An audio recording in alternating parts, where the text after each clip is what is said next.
Bonsoir à tous, bonsoir et bienvenue sur Nos émotions et nous. Nous sommes jeudi, il est 20 heures et c'est le live. Ce soir, je suis avec Valérie Rocheron. Voilà, elle est tarologue et astrologue. Bonsoir Louise. Et on va discuter sur... Bonsoir Nathalie. Coucou Valérie. Et donc ce soir, on va discuter sur cette thématique. Donc normalement, vous devriez voir le petit mot que j'ai marqué. Il n'est jamais trop tard. Donc il y a, coucou Nathalie, il y a plein de raisons pour lesquelles on peut penser qu'il est trop tard et en fait on se trompe. On se trompe parce que c'est pas toujours la réalité de...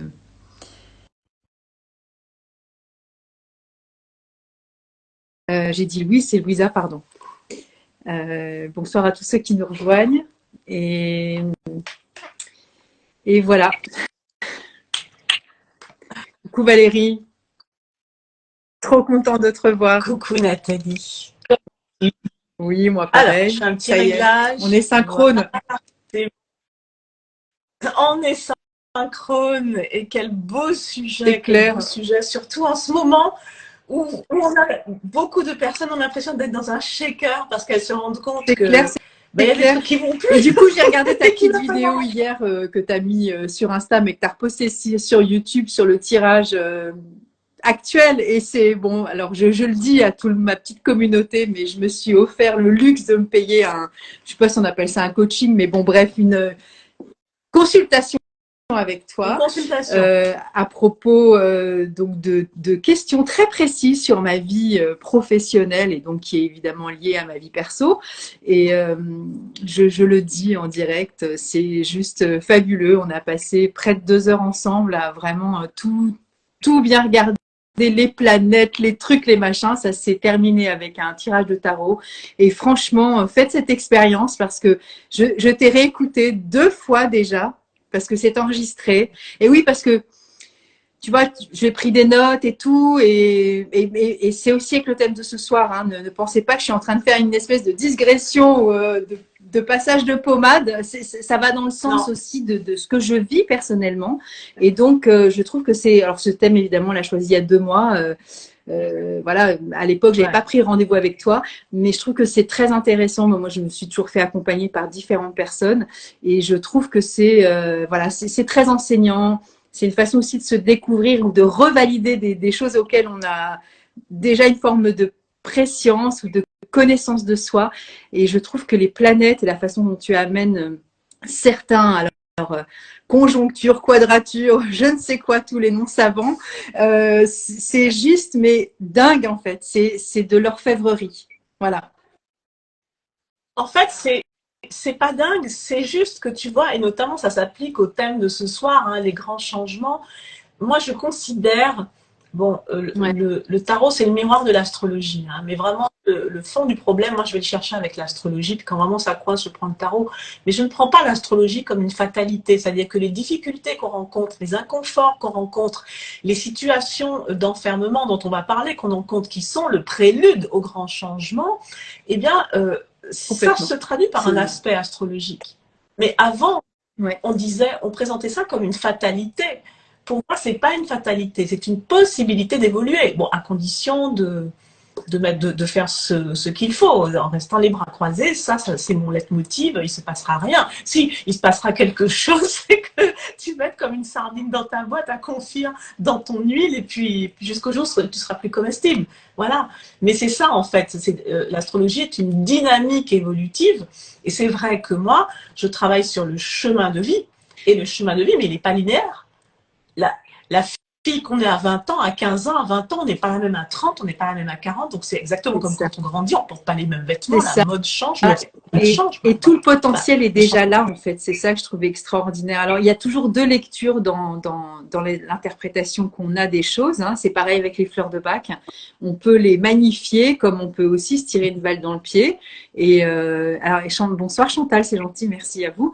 Et bien, je trouve que c'est vraiment un exercice super intéressant d'avoir cette lecture-là, voilà, sur le plan personnel et puis sur des envies, des besoins justement de changement auxquels on pourrait justement se dire il est trop tard, mais pas du tout. Et donc c'est le sujet du soir. Alors, je rebondis justement sur les fleurs de Bach, puisque moi, Voilà. j'ai eu la chance d'avoir 2 rendez-vous avec toi.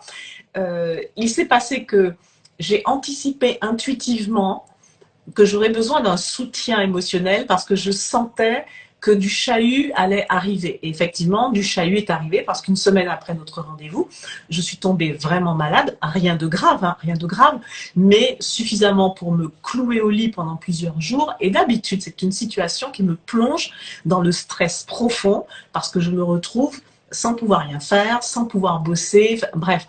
Et là, dans les périodes de changement, il est nécessaire d'avoir un soutien. Et les fleurs de Bach, ça fait partie de ça. Et je témoigne là maintenant, on en parlera, hein, qu'est-ce qu'on peut avoir pour s'aider dans les changements de vie.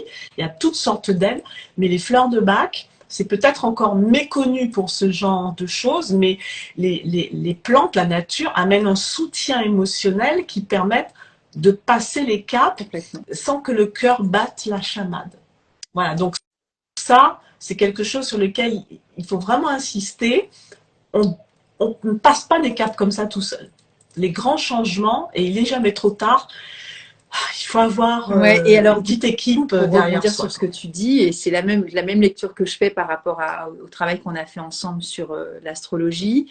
Les fleurs, elles font leur job, mais au préalable, il faut aussi se donner ce temps d'épluchage aussi de nos émotions, de poser exactement là où on a besoin, parce que tu as vu qu'entre le premier entretien et le deuxième, il y a des choses qui se sont délitées naturellement, et il y a d'autres choses qui ont émergé. Et si le choix au préalable n'est pas soit judicieux, soit bien affiné dans, tu vois, dans l'écoute, dans la demande, etc., eh bien, on peut aussi avoir des formes de déboire, de déception de la prise de fleurs de bague et qui ne sont pas, entre guillemets, à remettre en question, mais c'est tout un ensemble de paramètres qui fait qu'effectivement, ça peut plus ou moins fonctionner en fonction de chacun. Donc, voilà, cet exercice-là, il est vraiment passionnant, voilà, pour la connaissance de soi. Toujours pareil, hein, je trouve que la vie nous a donné énormément de choses pour pouvoir évoluer sur Terre. Toi, tu as beaucoup parlé de l'EFT, que je trouve absolument exceptionnel. J'avais fait justement un live aussi avec une des initiatrices en France sur ce sujet qui a coécrit un bouquin. Voilà, il y a plein de choses sur Terre, donc franchement, allez-y parce que il y a de quoi se faire soutenir et même par rapport à la problématique, évidemment, et même surtout, je dirais. C'est essentiel parce qu'il n'est jamais trop tard. C'est quelque chose que j'ai compris très très tôt. Parce que tu vois, on parlait du chemin de vie et donc de l'évolution. Notre corps grandit, notre corps change, nos compétences évoluent, ce que l'on apprend évolue. Nous sommes des enfants, nous devenons des jeunes gens, puis des parents, des grands-parents, tu vois. Donc, c'est très rare. Il y a des personnes qui sont, hein, mais c'est très rare d'avoir un chemin de vie très, très linéaire. Volontairement, tu vois ce que je veux dire, volontairement, où on se sent vraiment cool et à l'aise. Un chemin de vie très linéaire, ça c'était vraiment le cas de la génération, des générations qui nous ont précédés. Et en fait, nous sommes dans la génération intermédiaire parce que les plus jeunes, pour eux, ça pose pas de problème.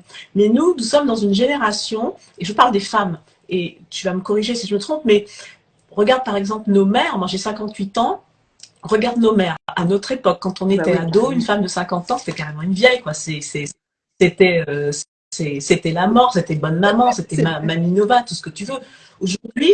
Aujourd'hui, avec l'hygiène de vie, avec toutes sortes de paramètres, une femme de 40, 50, 60, même 70, mais déjà la santé n'est plus la même, le squelette ne vibre pas de la même manière, et puis, je suis désolée, on a la pêche, tu vois, mais on fonctionne toujours avec dans notre tête cette foutue barrière de temps.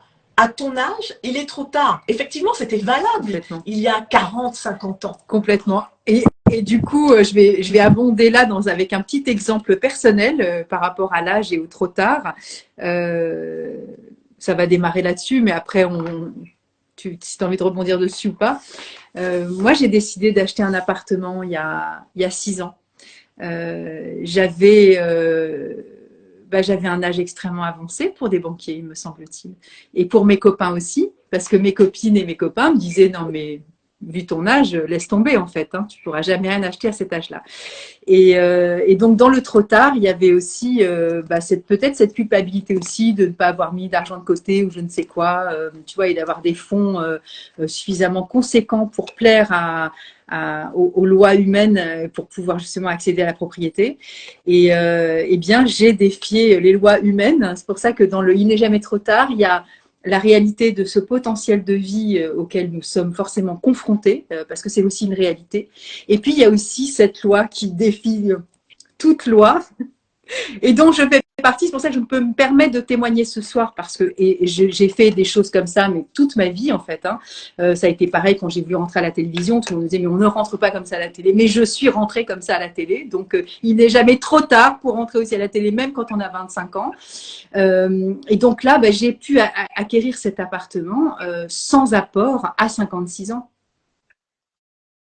C'est un truc de fou, franchement. À chaque fois que j'y repense, parce que je suis dedans, les gens me disent, mais c'est un miracle. Et même le banquier m'avait dit, Non, vous êtes l'exception de ma carrière. Et je lui ai dit, eh bien, me voilà, il en fallait une, c'était donc moi, il s'est marré.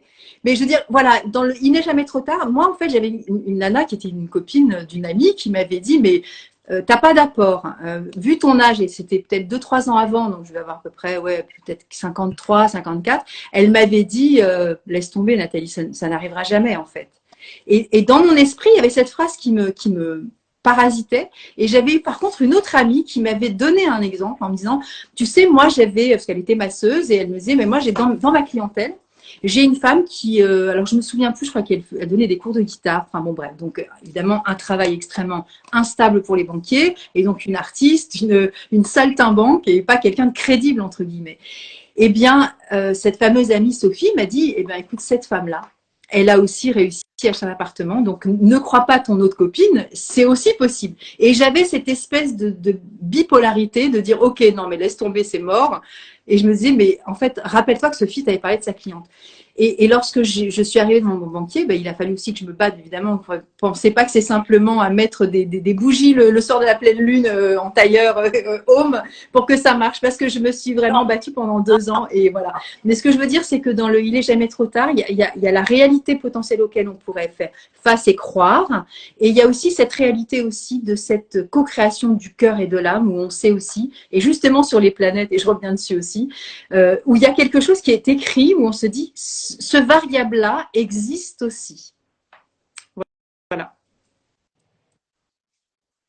Alors, tous les variables existent, mais tu peux avoir la plus belle carte du ciel si tu ne te responsabilises pas, parce qu'un grand changement de vie implique une prise de responsabilité personnelle. C'est toi qui le feras et personne ne le fera. Si tu n'arrives pas, petit 1, en te responsabilisant et en te disant « je suis responsable de la création de la réalité que je souhaite », et voilà ce que j'ai aujourd'hui, voilà ce qui me manque aujourd'hui, ce que je dois acquérir. Si on ne passe pas par cette phase-là, il ne se passe rien, quelle que soit la carte du ciel. Tu sais, je vais te dire 2 choses. Ça, c'est quelque chose que j'ai compris. J'étais toute petite. Quand j'étais une petite fille, je voulais faire de l'équitation. Mes parents ne voulaient pas. Ma mère ne voulait pas. Et donc, j'avais 8 ans et je me rappelle, je pleurais. J'ai pleuré près d'une amie de ma mère en me disant « Maman ne veut pas me laisser faire d'équitation ». Elle m'a répondu « Mais tu en feras plus tard ». Et moi, en pleurant, je lui dis « Non, ce sera trop tard, il faut commencer très jeune ». Et là, je la vois qui rit et qui me dit « Mais non, regarde ce qu'a fait tonton Épiphane ». Je suis martiniquaise, donc elle a des sacrés prénoms. Tonton Épiphane, il était... c'était un vieux monsieur, cheveux blancs, moustache blanche, il était très très sec. Tonton Épiphane s'était mis à l'équitation, je crois, à 70 ans. Enfin, tu vois, un truc, j'ai jamais oublié ça. À 25 ans, quand j'ai commencé à gagner ma vie, j'ai pris des cours d'équitation, ça a été ma passion pendant 15 ans.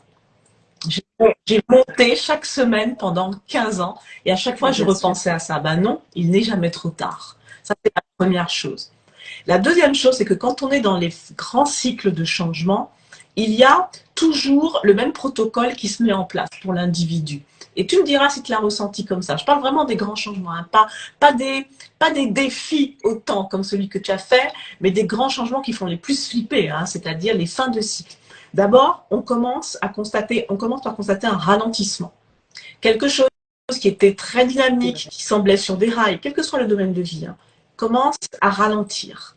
ça commence à gripper. Ça grippe, ça grippe. Et petit à petit, un inconfort s'installe. On pense que c'est passager et c'est normal. Donc on se dit ça va passer et c'est normal à ce stade-là. Et en fait, ça ne passe pas. Ça va en empirant et on constate en fait que la matrice dans laquelle on est se délite petit à petit. Et c'est là on passe à la deuxième étape. Et c'est ça, c'est important. C'est la compréhension de ce qui se passe. Qu'est-ce qui se passe?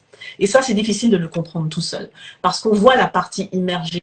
Mais en fait, on ne comprend pas qu'il y a des énergies sous-jacentes. Et c'est là où justement, c'est dans cette non-compréhension que les émotions émergent avec la peur, le doute, la rumination, exactement. Parce qu'on n'a pas cette lecture-là. Et là, on ouvre la porte à un flot qui peut être, qui est une pente ascendante, parce que c'est, enfin descendante plus exactement, mais ça peut être vertigineux dans cette peur-là parce que c'est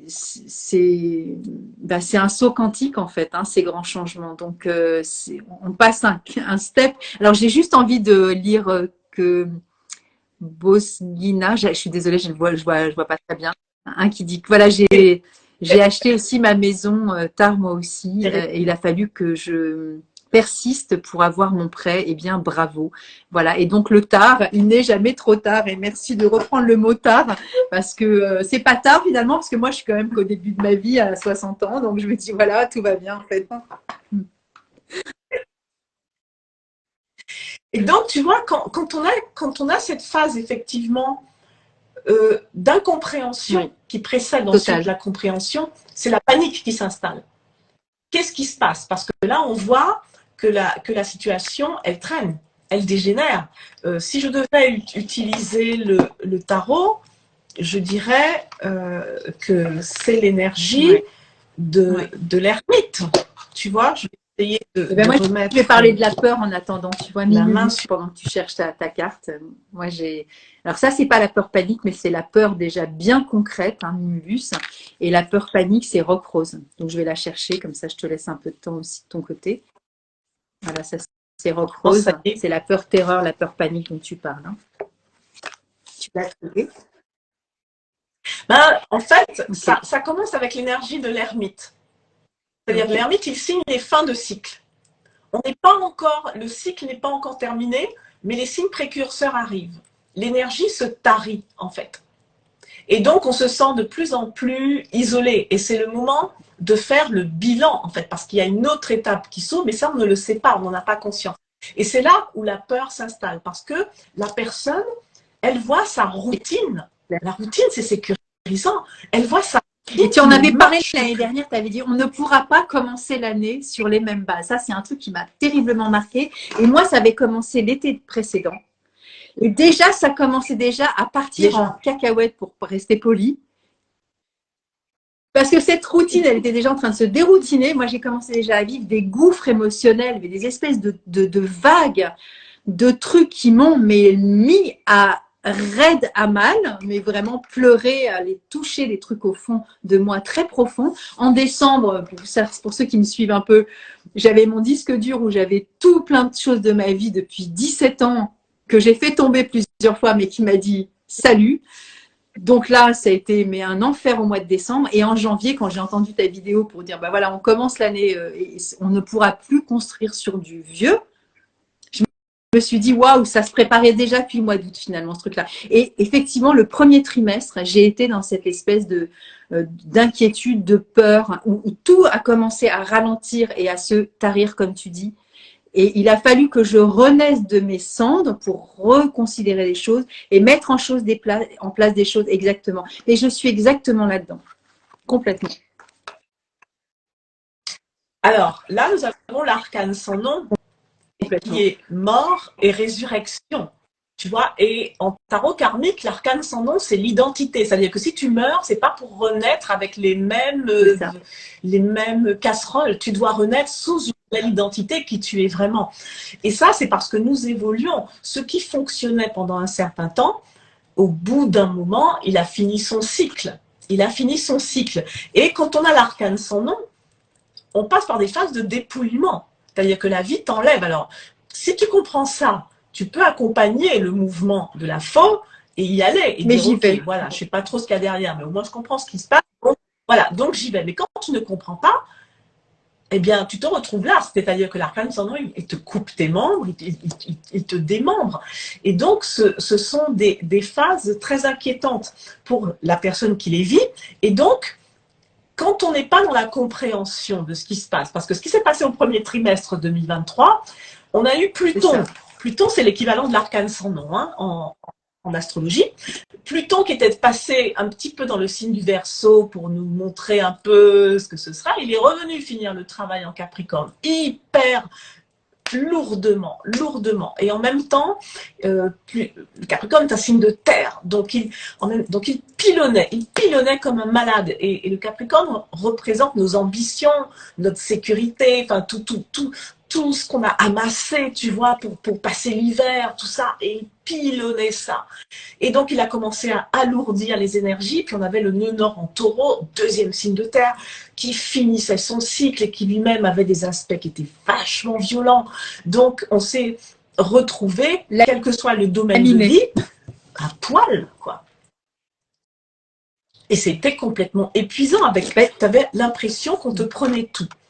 Et alors, il y a un truc qui est important. Non, mais j'allais dire, dites-nous si vous avez ressenti ça aussi, écrivez-nous, partagez-nous aussi ce qui s'est passé pour vous depuis janvier, en fait. Et en fait, on me demande souvent, Valérie, comment faire pour se libérer de ses peurs? Parce que c'est ça, en fait, qui intéresse. C'est les peurs qui bloquent. Si tu ne connais pas les peurs, tu as des personnes qui n'ont pas peur des grands changements, hein, donc qui les font avec vraiment beaucoup d'aisance. Alors, je dis, ok, il y a la compréhension, il y a l'aide qu'on peut apporter, les fleurs de bac, il y a de l'énergétique, il y a tout ce que tu veux, mais il arrivera un moment, et ça je l'ai vécu, je l'ai vu et je l'ai vécu, et pas qu'une fois, il arrivera un moment où tes peurs vont se présenter à toi.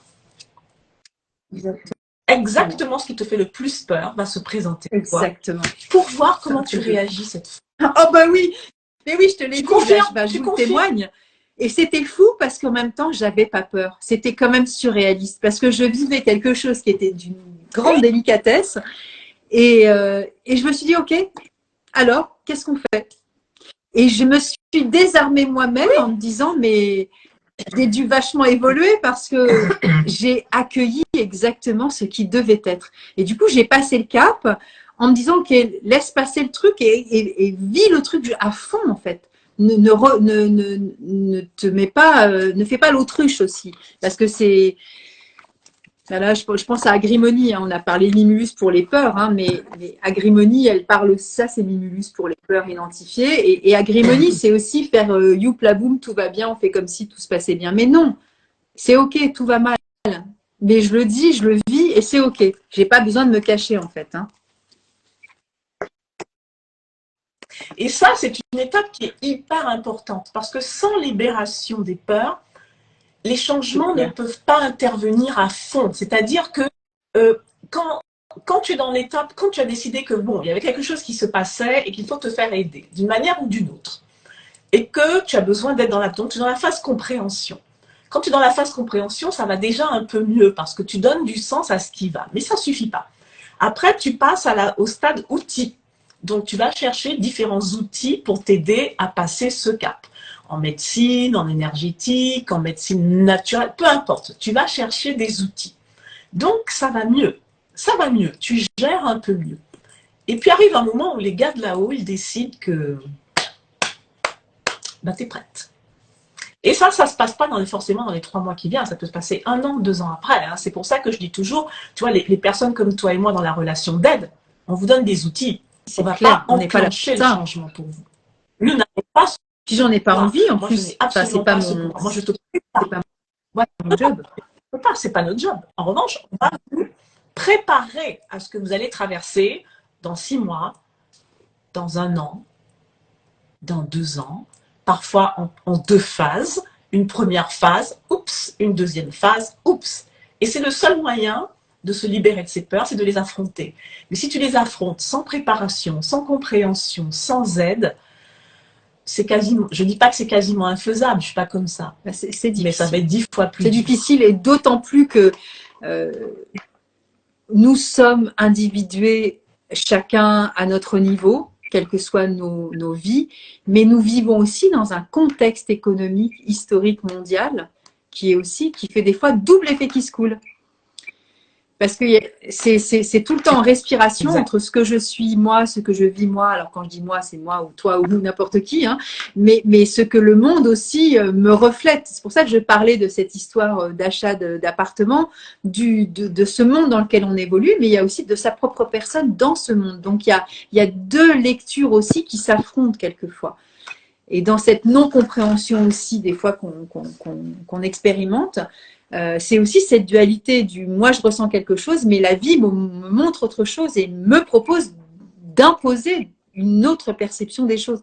Et c'est là où le conflit intervient, où c'est très compliqué d'avoir cette forme de clarté et de compréhension de ce qui se passe. Alors, tu vois, ce qui est intéressant, c'est que effectivement, Maison Dieu. Là, je parle une autre lame de tarot. On a Maison Dieu, qui est une énergie uranienne et qui est très forte parce qu'on a la prise de conscience ici. On a le sentiment de se sentir très à l'étroit. On a le chakra gorge et le plexus solaire, c'est ça qui bloque hein, quand on fait des burn-out, hein, Maison Dieu. Et la personne se retrouve éjectée de ce qui constituait son cadre de vie, son mode de fonctionnement, sa matrice. Alors, si elle a conscience de ce qui se passe, elle va se relever et elle va partir avec le mat. Tu vois, mais le mat, il répond à l'appel. Le mat répond à l'appel. Alors, pour ressentir bien sur notre thème du jour, à savoir il n'est jamais trop tard, les femmes qui se disent « je ne peux pas à mon âge ». Moi, je réponds simplement que tant que ton cerveau fonctionne, que ton cœur bat et que tes jambes te portent, il n'est jamais trop tard. Là où il est trop tard, c'est quand tu laisses filer la roue de fortune. C'est-à-dire les opportunités que la vie met sur ton chemin, les possibilités d'agir, et que tu ne le fais pas pour diverses raisons, bonnes ou pas bonnes, le problème n'est pas là, mais tu ne le fais pas, tu n'es pas en mesure de le faire. Et arrivera un moment où plus rien ne se représentera. Voilà. Ça, il faut le comprendre. Et ça, du coup, quand tu parles de ça, tu parles aussi de ces positions planétaires sur lesquelles on a aussi des fois une forme de chemin qui peut s'ouvrir de façon plus favorable à des moments de nos vies ou pas du tout, ou c'est aussi une posture, j'allais dire mindset ou autre, je ne sais quoi, qui fait qu'on peut aussi bouger, comme tu dis, le destin et que voilà, c'est pas figé dans le marbre. Alors, c'est plus une posture, parce que tu vois, les planètes responsables de ces grands changements sont des planètes très lentes. Donc, on a du temps. Le transit dure plusieurs années. Donc, voilà, donc elle laboure un coin de ton thème pendant plusieurs années. Au début, c'est tout doux, hein, on le sent pas. Et puis, c'est quand ça arrive à un point suffisamment culminant, où vraiment, ça commence à taper dans ton thème, tu résonnes. Ça résonne. Moi, pour divorcer, ça a été Pluton, qui a commencé à travailler ma maison 7, ma maison du mariage, donc j'ai eu ça. Mais au début, ça s'est juste manifesté par des tensions, voilà, des choses comme ça qui n'excédaient pas les disputes normales dans un couple. Et puis, il y a eu 2020 avec la triple conjonction, c'est-à-dire Saturne, Pluton et Jupiter. Jupiter qui, dans la maison du mariage, eh ben, soit il te marie, soit il te divorce, soit il te demande de rééquilibrer. Et j'ai eu tout ça, la puissance 10. Et là, je savais que ça allait venir. Hein, donc, je me suis préparée en fait à ça. Et c'est là tout l'intérêt de comprendre ce qui se passe. Parce que une situation comme ça, et je parle de mon exemple, une situation comme ça ne m'est pas tombée sur la tête du jour au lendemain. J'ai pas eu un mari qui un matin s'est pointé devant moi en me disant il faut qu'on se sépare, absolument pas. Il y a eu il y avait il y avait plusieurs années où je savais que ça finirait comme ça. Et 2020, quand j'ai vu tous les transits dans ma maison 7, je me suis dit bon sang de bois, ça va être vachement violent, je suis pas prête. Voilà. Et ça, enfin non, je me suis pas dit je suis pas prête. Je me suis dit bon sang de bois, il faut que je tienne le plus longtemps possible. Mais je savais qu'il fallait lâcher. En revanche, je m'étais préparée 3-4 ans avant, 4 ans avant. Parce que je savais que ça allait venir. Hein. Je me suis dit 2020, ça va être une année pour moi, je sais pas ce qui va se passer, mais en tout cas, il faut que j'assure mes arrières.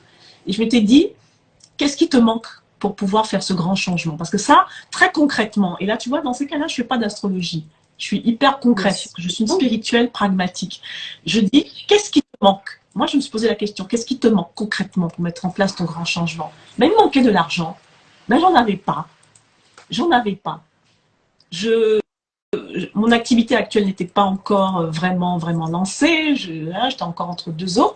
Je n'avais pas. Et je me suis dit, il faut que j'en trouve rapidement. Et la seule solution que j'avais, c'est que j'avais un diplôme vieux de 18 ans, d'un métier que je détestais, que je déteste toujours cordialement, mais il m'a rendu service. J'avais été avocate au début de... Voilà.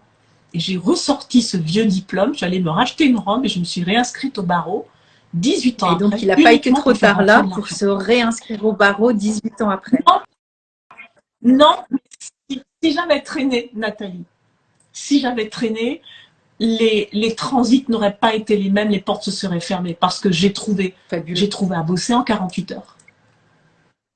Non, mais c'était parce que j'étais dans la préparation. Tu vois, quand tu es aligné avec ton changement, que tu es dans la compréhension et que tu as analysé ce qui te manque et que tu le fais, les gars, ils t'aident.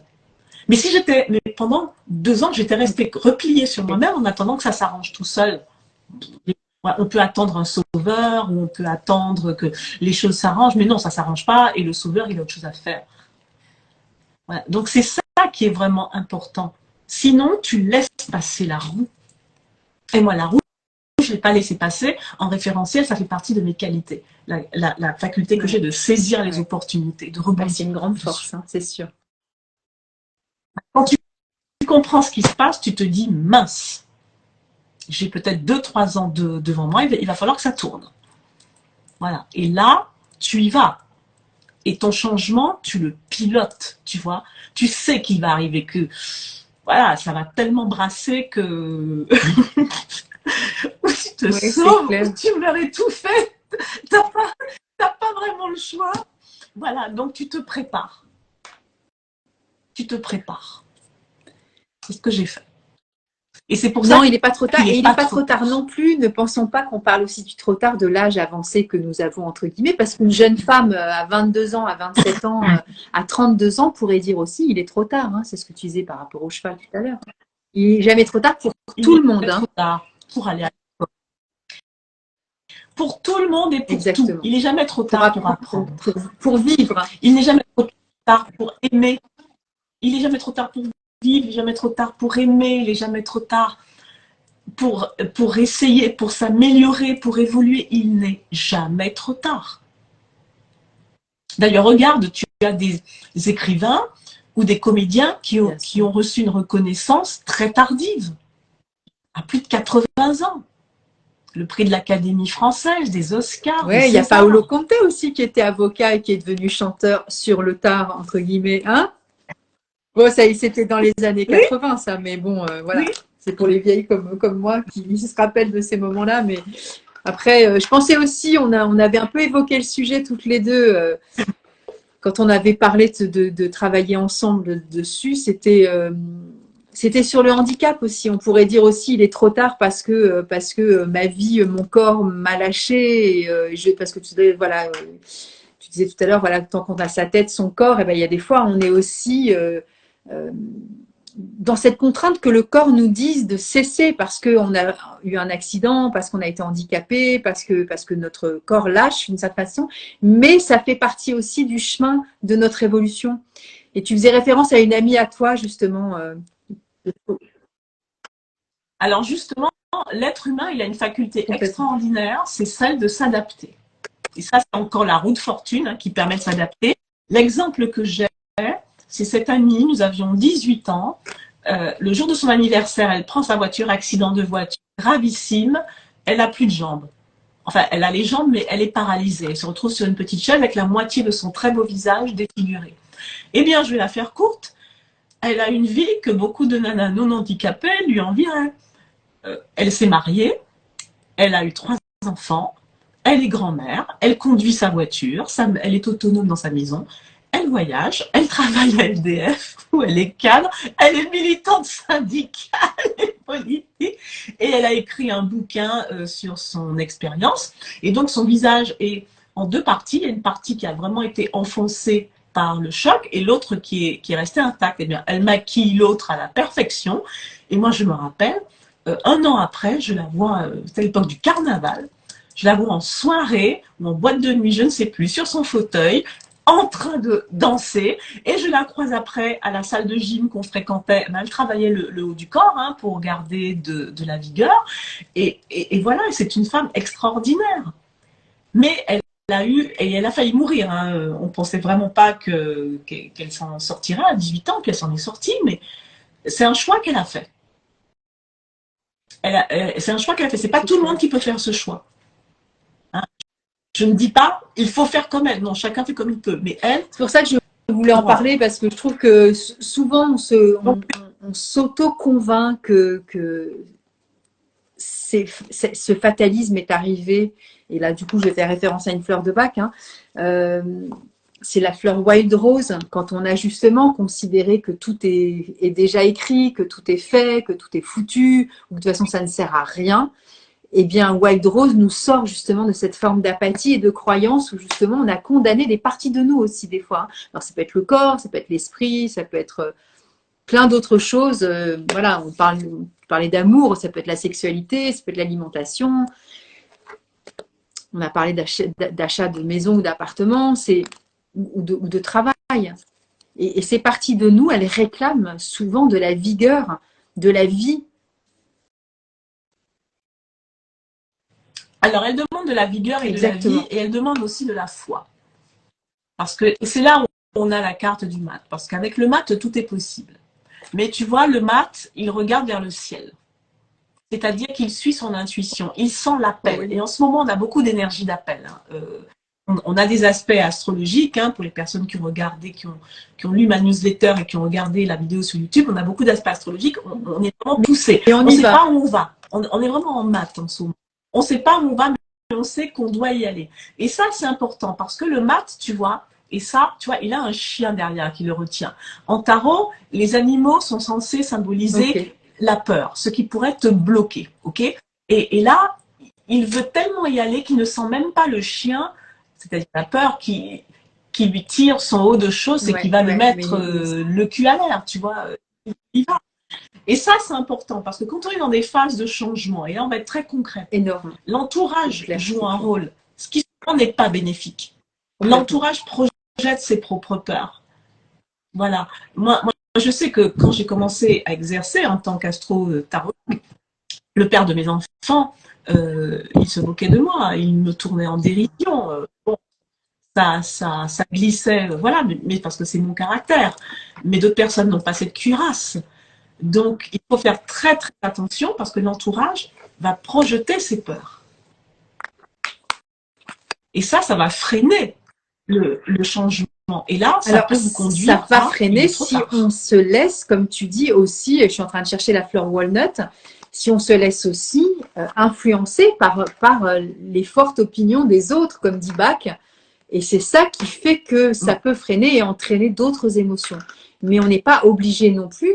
On peut rester comme le mat, à pas faire attention que notre chien vienne nous croquer le cul en nous mettant les fesses à l'air, en fait. Hein. Voilà.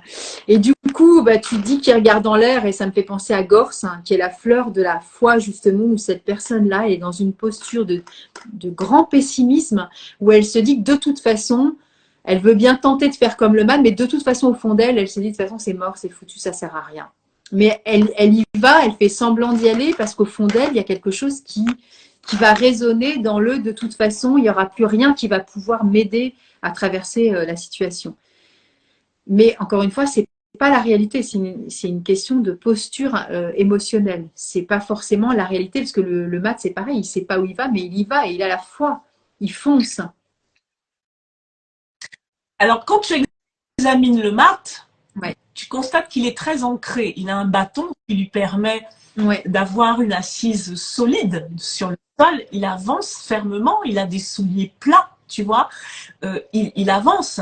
Et ça, c'est la condition indispensable pour justement vibrer dans la foi. Il faut avoir un ancrage très, très solide. Et je reprends mon exemple. Quand j'ai décidé que je voulais vraiment changer de vie, et ne plus rester dans mon lien conjugal tel qu'il était, vu qu'il est arrivé au point de non-retour. J'ai préparé, parce que je suis partie de zéro, je suis partie de rien, j'ai préparé très concrètement, avec chaussures plates et bâtons, ce trajet. C'est-à-dire que je suivais mon instinct qui me disait vas-y, vas-y, vas-y, mais en même temps, matériellement, je bordais le truc, quoi. Et, voilà, il n'est pas question de se lancer à l'aventure comme ça, le nez au vent. Ce qui fait que le 3 septembre 2020, quand, dans la cuisine, le père de mes enfants m'a dit, et si on en profitait pour, parce que notre dernier fils venait de partir pour ses études, il nous dit, et si on en profitait pour mettre au point cette histoire de divorce, j'ai vu la roue de la fortune. Je l'ai vue devant moi. J'ai senti les gars qui me disaient, tu réponds oui et tu réponds tout de suite. Je lui ai dit oui, ça a été plié en 5 minutes. Et le match s'est mis en route. Moi, j'ai pas la même histoire. Hein. Je suis aussi partie avec mes 3 enfants, mais ça s'est pas passé en 5 minutes. Mais bon, c'est pas grave. En tout cas, moi, je suis partie aussi. Et j'ai mis aussi ces chaussures plates et ce bâton pour y aller. Et je sais que il y a eu aussi ces gens de l'entourage de la famille, soi-disant, qui étaient pas du tout dans la bienveillance quant à mon choix. Et j'aimerais bien croiser leur chemin maintenant, ça serait rigolo. Mais du coup, voilà, c'est comme quoi, il y a des moments, on sait, comme tu dis, c'est la roue de la fortune, c'est le moment. C'est le timing, c'est là, c'est tout de suite en fait. Et il faut y aller. Et c'est pour ça que l'étape de l'ermite est très importante pour justement faire des changements et comprendre qu'il n'est jamais trop tard. Parce qu'il n'est jamais trop tard pour apprendre à se responsabiliser. Parce que les grands changements de vie, ils reposent sur tes épaules à toi tout seul. Bien sûr que la vie, elle va t'aider. Évidemment, moi, elle m'a énormément aidé. Mais ça, c'est vraiment la leçon de vie à apprendre. Tu sais, je dis toujours qu'un chemin de vie bien réussi, qui fonctionne bien, c'est que la Lune fonctionne bien et Saturne fonctionne bien. Saturne, c'est l'ermite. Et l'ermite, relié à Saturne, c'est la capacité de prendre ses responsabilités. Là où on se remettait à l'autre pour assurer X, Y ou Z, récupère cette responsabilité, endosse-la et vas-y jusqu'au bout. Et là, ça et fonctionne. Du coup, Saturne actuellement, parce que moi je suis Verseau, c'est la planète de Saturne, hein, c'est ça? Non, c'est pas ça? Non, Saturne maîtrise le Capricorne et un petit peu le Verseau aussi, parce que il faut bien avoir réglé, il faut avoir sa propre discipline si on veut aller dans la liberté. Tu vois, Saturne représente la discipline, je sais faire. la persévérance, la responsabilité. Si tu n'as pas ça... Oui, j'entends, mais bien sûr, mais bon, c'est intéressant parce que ça parle à tout le monde. Hein. Ben, si on n'a pas ça, c'est compliqué d'enclencher un grand changement de vie.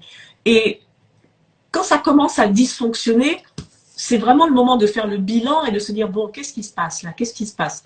Ouh, ça va pas bien. Il faudrait vraiment que je passe à autre chose. Ouh, j'ai peur.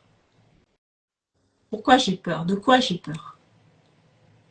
Tu vois? Ou alors, pourquoi est-ce que je dysfonctionne comme ça? Pourquoi est-ce que je fais ça?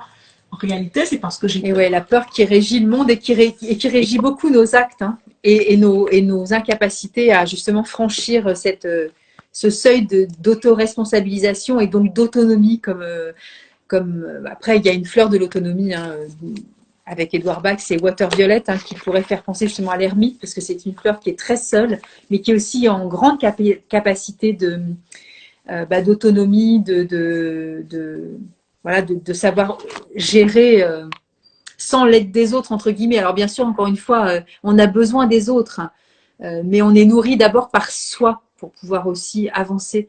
Et cette autonomie-là, elle n'est pas dans ce que tu as évoqué tout à l'heure sur le côté un peu déresponsabilisation de Willow, où on va rejeter entre guillemets la faute sur les autres. C'est de la faute de mon mari, c'est de la faute de ceci, c'est de la faute de mon employeur qui me laisse pas partir, c'est de la faute de mes parents qui m'ont pas aidé pour que je fasse des études, ils m'ont pas payé des études. Enfin, stop.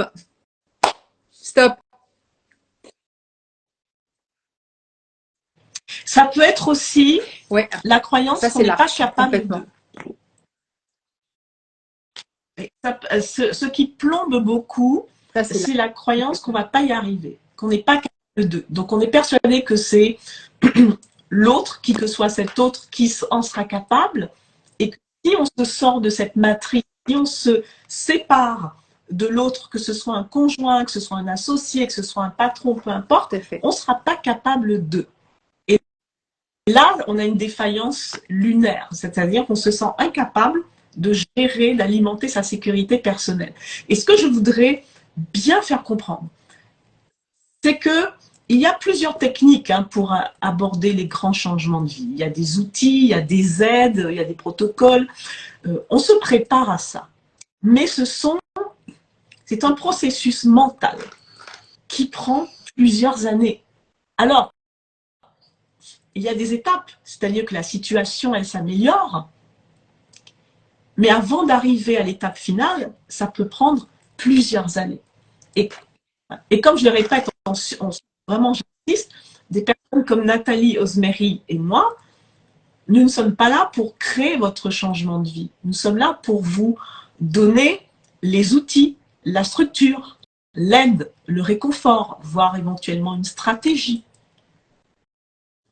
Et après, ouais, et aller penser aussi les plaies de tous les schémas familiaux et de toutes les blessures et de tous les abandons, de toutes les blessures de rejet, de tout ça. Enfin bon, je pense aussi à Star of Bethlehem, tout ce qui a pu jalonner nos vies de déception, etc., ou de manquement, et de culpabilité aussi, parce que la culpabilité nous empêche aussi des fois d'agir, parce que c'est pas parce qu'on est coupable qu'on va, au contraire, qu'on va réussir à passer le cap.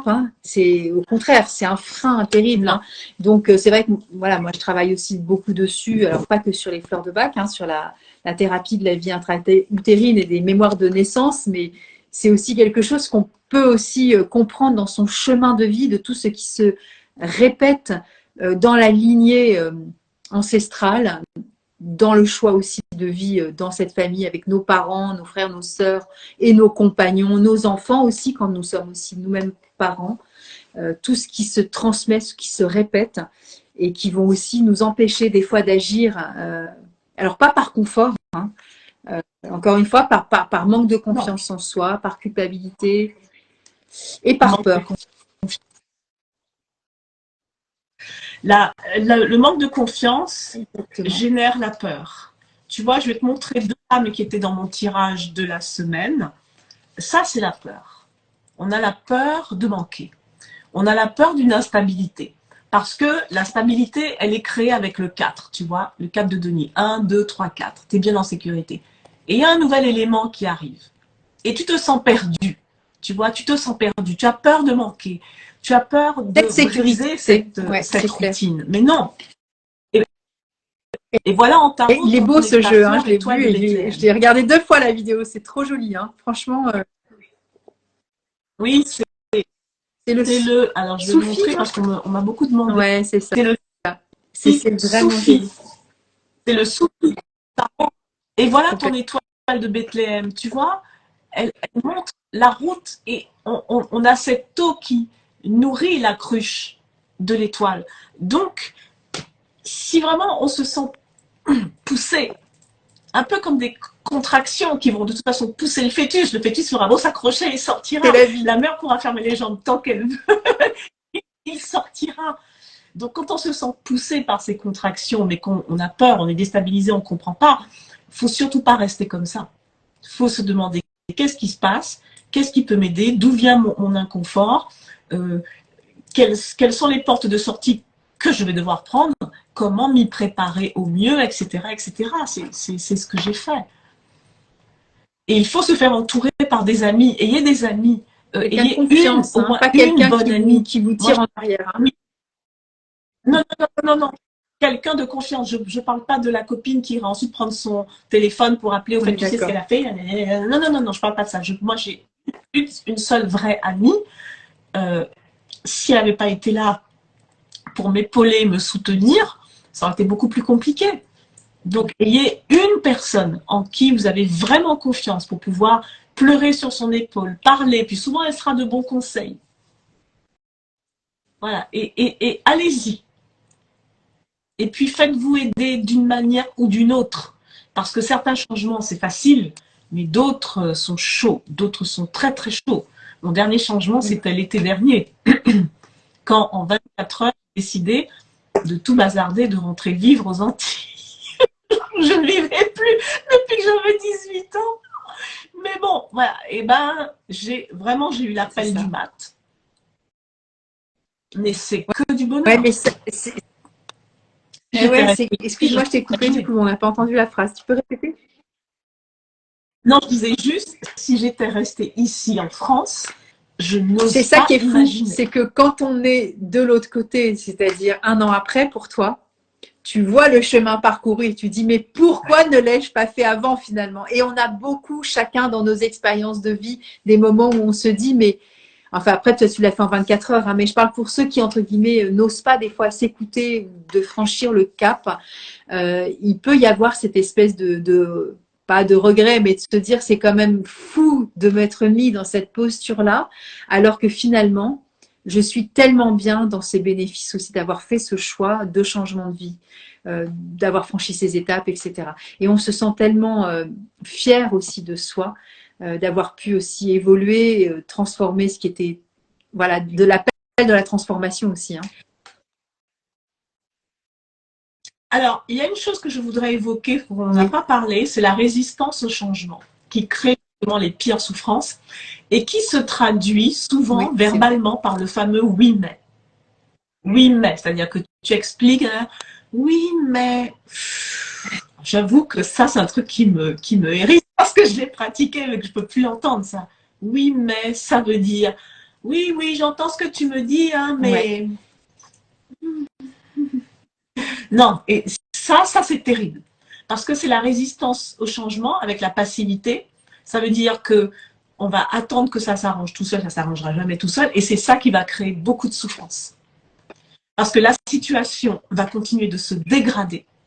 Et donc, de se refermer. Il y aura de plus en plus d'emprise, de moins en moins d'espace. Et arrivera le moment où ça va craquer. C'est la vie qui s'en chargera. Donc, soit ça craquera de l'extérieur, hein, comme avec la maison de Dieu, tu vas te retrouver éjecté. Soit ça va craquer de l'intérieur, les murs vont se refermer, puis ils vont te broyer.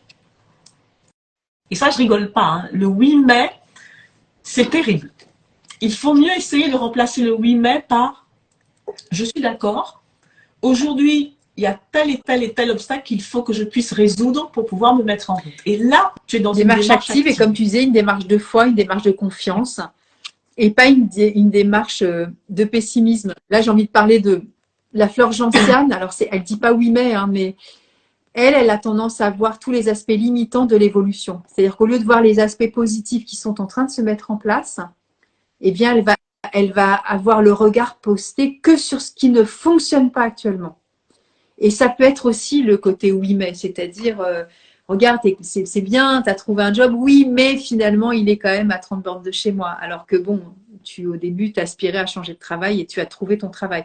Il y a toujours quelque chose à redire et à résister aussi sur cette notion d'évolution qui, des fois, ne se déroule pas comme un tapis de façon extrêmement fluide. Il y aura des embûches.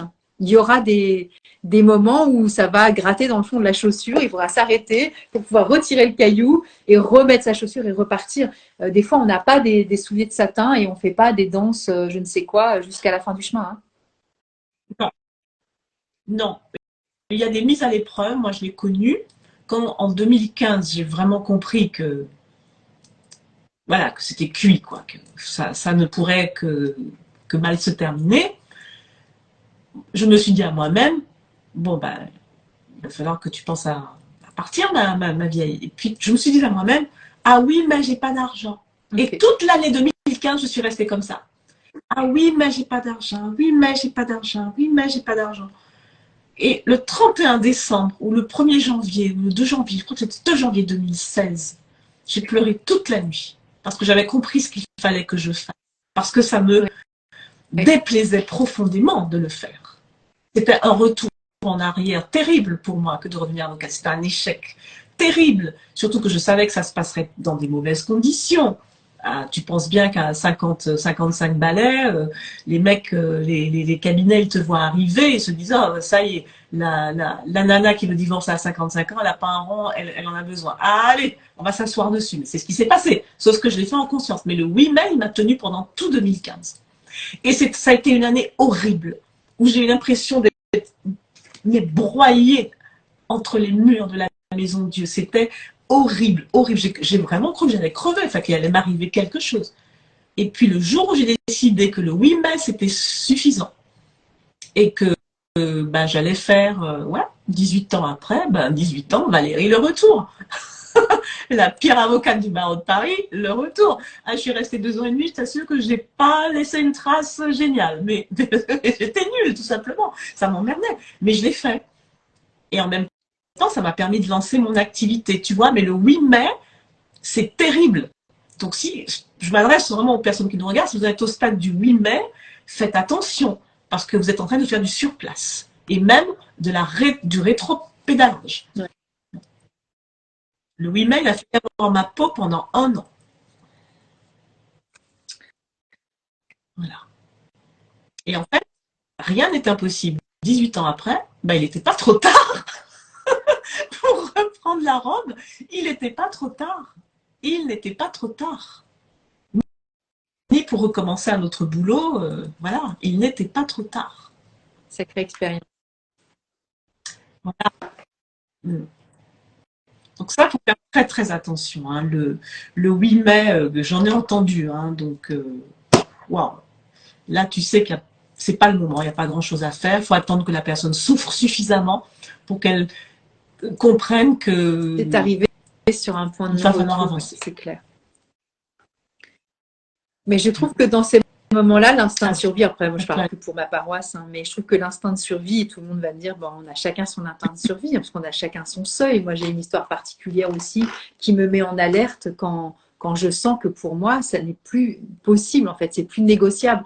Mais j'ai ce seuil de compréhension qui est très affiné chez moi, parce que j'ai toujours évolué dans un contexte extrêmement anxiogène. Donc, dès qu'il y a quelque chose qui dysfonctionne, je vois tout de suite mes propres warnings qui se mettent et qui s'agitent, et je ne vais pas laisser perdurer le truc, en fait. Je vais ni le laisser moisir, ni le mettre sous le tapis. Enfin, j'y vais, quoi. Hein. Et mais je trouve que voilà, cet instinct de survie que j'appelle ça comme ça là pour parler de ça, je ne sais pas comment exactement l'appeler, mais je trouve que voilà, il peut être aussi très porteur. Hein. Et il y a des moments, quand on se laisse glisser, des fois, on ne se rend pas compte qu'on est en train de se laisser glisser, parce qu'encore une fois, on est dans une espèce de confort, de contentement dans ce drama finalement.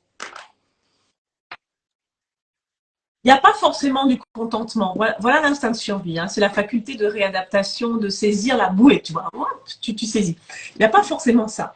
Il y a le fait de ne pas je parlais tu sais, de contentement dans le côté résigné. C'est-à-dire, bon, voilà, de toute façon, c'est comme ça. Qu'est-ce que tu veux? Tu sais, c'est comme moi, je dis souvent, cette fleur-là, elle me fait penser aux gens qui vont dire, qui vont passer dans leur vie, qui ne sont pas contents, mais qui ne sont pas mécontents. Mais bon, à la limite, qui s'en foutent, quoi, tu vois, et qui vont se dire, bon, voilà, écoute, de toute façon, je peux rien faire, c'est comme ça, de toute façon, je peux pas changer. Alors, c'est évidemment, je ne veux pas dire que les gens sont contents de rester là-dedans, mais il y a une partie quand même comme si on se donnait un pacte à soi-même en disant, de toute façon, je souhaite délibérément ne rien acter pour mettre un changement en place, si tu veux. C'est dans cet esprit-là. Mais ça, soit délibérément ne rien acter pour mettre un changement en place. Parce que soit tu as des personnes qui vont penser qu'elles ne seront peut-être pas capables, ou alors la peur instinctive du changement. Mais attention, c'est pas parce qu'on y va qu'on n'a pas peur. Parce que moi, quand j'y vais, j'ai peur aussi. Mais j'y vais. Attends, ça, je peux témoigner qu'à chaque fois que je l'ai fait, le jour où j'ai trouvé mon premier appartement à Saint-Cloud, c'est-à-dire que je n'étais pas encore divorcée, mais j'avais déjà rassemblé tous les papiers. C'est moi qui ai fait la procédure, enfin, qui ai mis en place tous les papiers, tout ça. Et puis, il fallait que je trouve un appartement, parce que la maison appartenait au père de mes enfants. J'ai trouvé très rapidement. Et j'ai été à l'agence, j'ai signé le bail et j'ai eu les clés. C'est la première fois que je louais quelque chose. J'ai mis je ne pouvais pas ouvrir la porte, j'avais les mains comme ça. J'étais paniquée à l'idée de ce qui m'attendait. Je n'avais jamais vécu comme ça. Je n'avais jamais vécu comme ça et j'avais 55 ans. Et quand je me suis retrouvée, le jour où l'emménagement était terminé, j'avais loué une petite camionnette, je me suis retrouvée à 6 h, à 18 h, au mois d'octobre ou novembre, je ne sais plus, sur le parking de Leclerc, avec la bruine et mes 2 sacs Leclerc vides, parce que chez moi c'était vide, il fallait que j'aille faire quelques courses. J'étais comme ça, hein.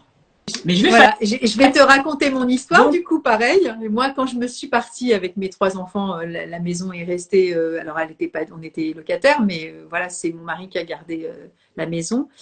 Je cherchais voilà un nid pour accueillir mes 3 enfants et moi-même, et je me suis retrouvée. J'avais mon cabinet, mais j'avais pas. Mon entreprise n'était pas assez florissante à l'époque pour pouvoir suppléer à tout ça. Je n'avais pas de pension alimentaire. Je n'avais pas encore d'aide sociale pour le logement en tant que femme isolée, etc.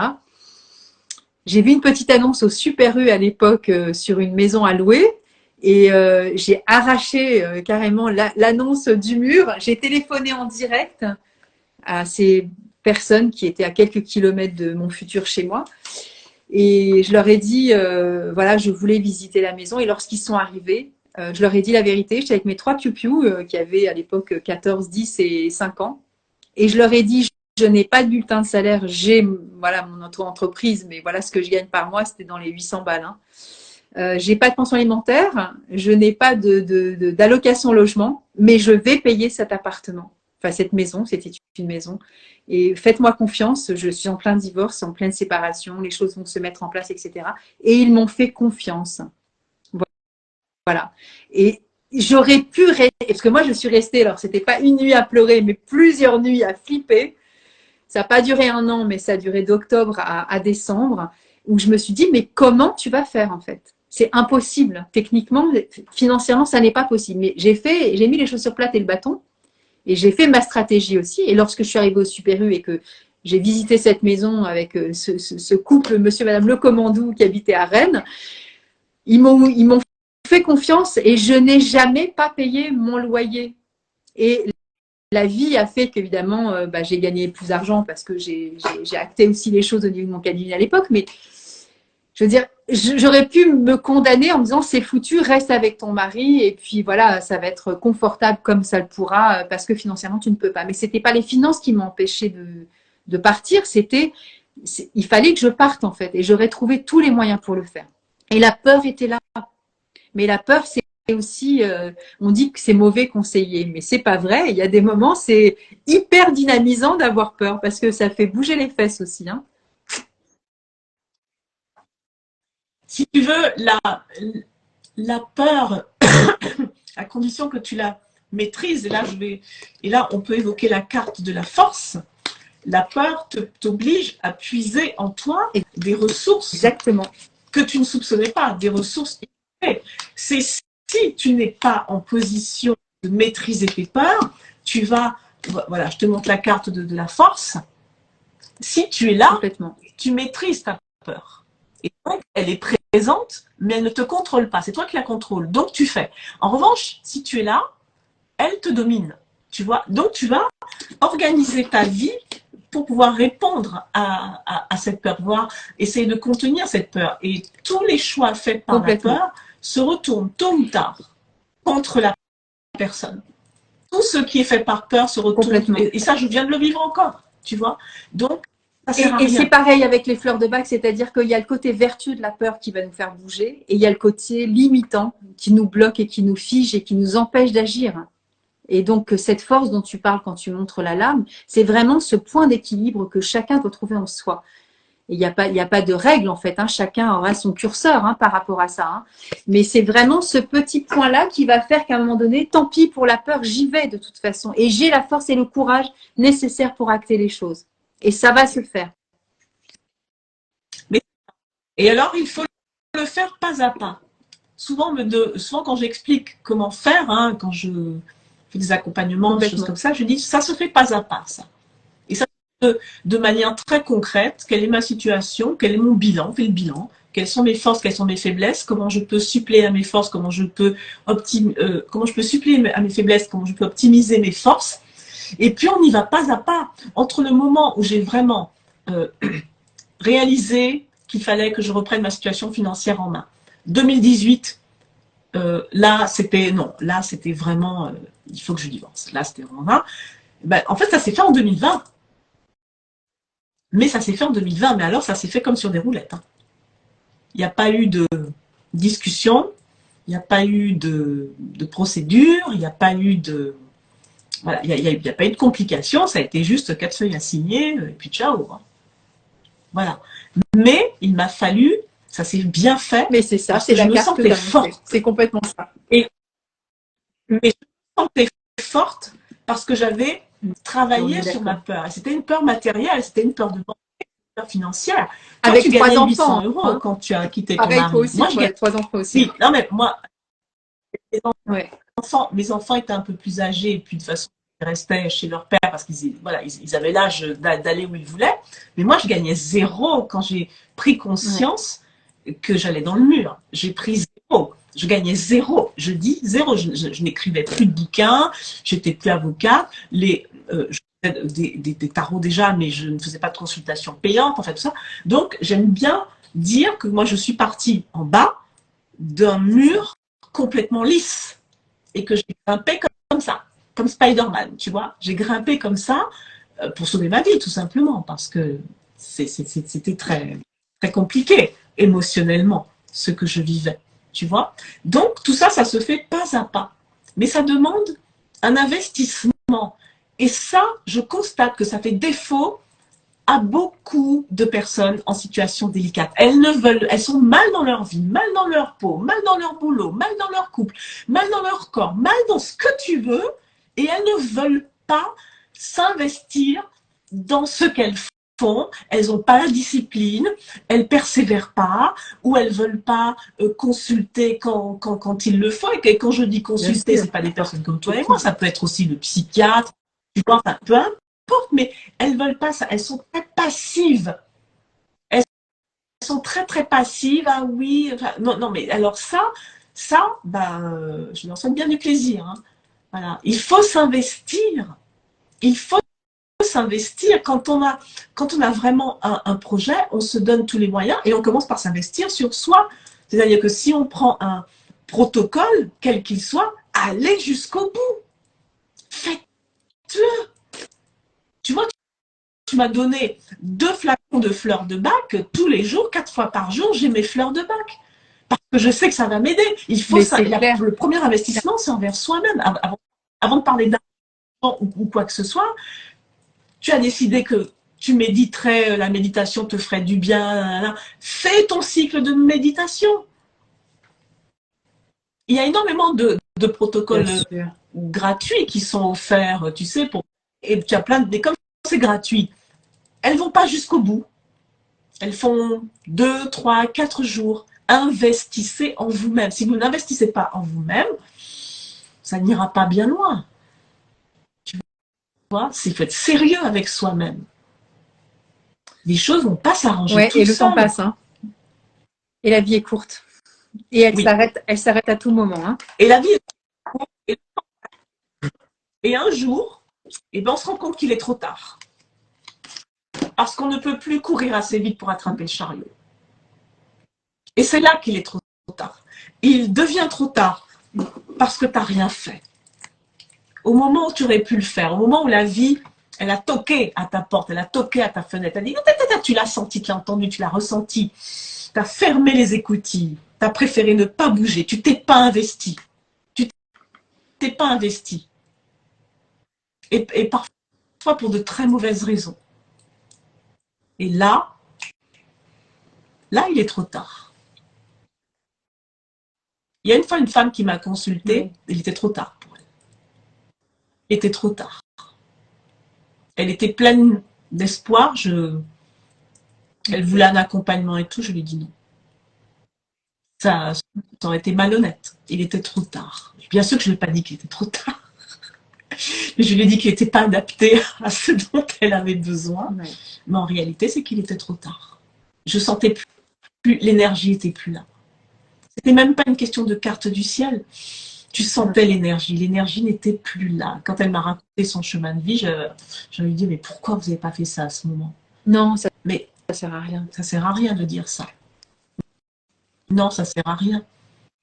Donc voilà, je dis que mes outils n'étaient pas adaptés à ses besoins. Donc, voilà. Pour conclure, là, est-ce qu'on peut tirer une carte? Tu as envie? Une ou deux ou trois, je sais pas. Oui. On va laisser un peu le soufi. On va prendre ceci. Yes. On va prendre l'oracle de Yagel Didier, que je possédais déjà, ça fait 30 ans, que j'avais jeté à la poubelle avec tous mes jeux quand je voulais plus parler de tarot, et que je me suis Comme racheté. Quoi, hein, il n'est jamais trop tard pour changer d'avis. Alors, hein. C'est clair. Jamais trop tard. Attends, mais c'est dingue. Ah ouais. Attends, mais j'arrête pas de la sortir. Encore les étoiles. C'est la deuxième fois que je sors le jeu. Ouais, je l'ai vu, ouais. Hier, avec le Soufi Tarot dans la guide tarot, il y avait encore l'étoile. L'étoile, c'est la guérison. Mais l'étoile, c'est la foi. Tu vois, ça brille au chakra du cœur. C'est la foi. C'est ce qu'on appelle, je sais plus quel auteur qui appelait ça, je l'ai repris dans ma newsletter, c'est l'invincibilité, tu vois. J'ai toujours cru, au fond de moi, j'ai toujours ressenti la force d'un invincibilité. C'est vraiment la foi. C'est pas que la foi, l'étoile. L'étoile est extrêmement connectée, spirituelle. C'est également l'intuition. Suis ton intuition. Suis ton appel, suis ton intuition, et puis après, vois comment tu peux l'intégrer dans ta réalité. Et puis, moi, je t'assure, attends, j'ai 58 balais. Non, pétard. Mais oui, là, en plus, toi, tu sais ce que tu sais de moi aussi, donc tu vois, ça fait vraiment écho. Non, mais c'est trop, trop bien, quoi. Franchement, ouais, ça vibre. Ça vibre. Et je regarde toujours la vie avec les yeux émerveillés d'une enfant. Mais carrément, en me disant, mais il y en a tellement de choses magnifiques qui vont arriver, là, c'est un truc de fou. Et souvent, on vous dit, oui, toi, tu prends tes rêves pour des réalités. Mais la réalité, elle est belle quand elle part d'un rêve. Elle est faite, elle part de l'énergie des poissons et elle est faite pour arriver dans l'énergie de la Vierge, c'est-à-dire concrète. Fais de tes rêves une réalité. Essaye de voir comment tu peux très concrètement faire entrer un petit bout de rêve. Et je vais te parler d'une fleur du coup. Voilà, tu es en train de décrire cette fleur. Et c'est marrant, c'est cette phrase que je dis tout le temps d'Antoine de Saint-Exupéry. C'est fait de ta vie un rêve et de ton rêve une réalité. Donc ça, c'est vraiment Clématis. C'est-à-dire Clématis, il a toujours tendance à rêver et on le prend pour un doux rêveur. Et le problème, c'est que si tu restes dans la côté limitant de Clématis, c'est que tu restes que dans le rêve. Par contre, il faut faire un petit bout dans la réalité pour que ce rêve s'incarne. Le rêve est fait pour s'incarner. Un grand changement, c'est une fin de cycle qui aspire souvent à autre chose. Le rêve est fait pour s'incarner, mais ça ne s'incarne pas comme ça d'un claquement de doigts. Voilà, il y a des choses à faire, après, très concrètement, mais c'est le message qui est ressorti. Crois en tes rêves, aie confiance. Suis ton intuition. Suis ton intuition. Prends de la hauteur. Il paraît qu'il y a une actualité anxiogène. J'en sais rien. Je n'ai pas je n'en sais fichement rien, je ne veux pas le savoir. Mais l'étoile, elle est là. L'étoile, elle te dit, ne te laisse pas arrêter par ça. Foutaise. Sinon, on va tous faire comme la secte, l'ordre du temple solaire. Ouais, on va tous se mettre en fait. Quand je parlais du début de live par rapport à l'appartement, c'était ça. Moi, je rêvais je l'ai vu en plus. Quand j'ai visité sa part, je savais que c'était ça.